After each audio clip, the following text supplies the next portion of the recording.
All right, guys, you know the drill. Stroganoff tonight. So let's get started.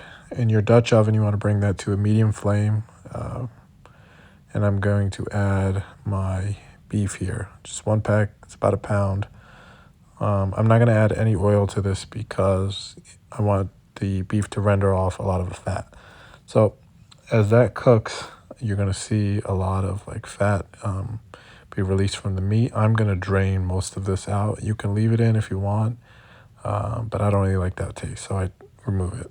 So I've diced up one whole yellow onion, and as you can see, my meat is almost cooked. It's about fully cooked, actually, and the onions are just going to slowly break down.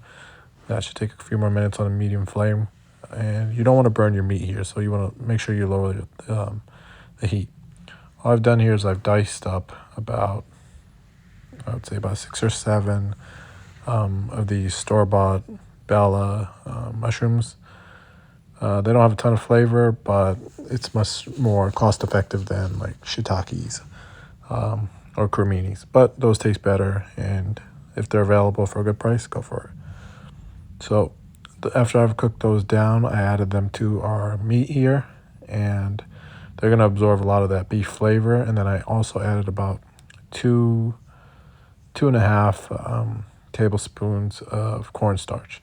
And that's going to thicken up our sauce, which we're going to add in next. So I'm going to add I'm just eyeballing it to be honest, but that would be about 2 teaspoons of Worcestershire sauce. And I'm going to add this is going to be, I would say, about 1.5 cups of beef stock or chicken stock, whichever one you have on hand.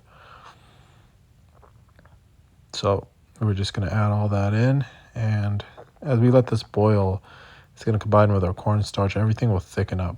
You just got to trust the process. It looks very soupy now, but remember, I've just added some store-bought egg noodles. I put the whole packet in here, so you need there to be liquid in the pot for everything to cook and come together. So those are going to cook in about 10 minutes, and it's going to look completely different. We're just going to add our sour cream next.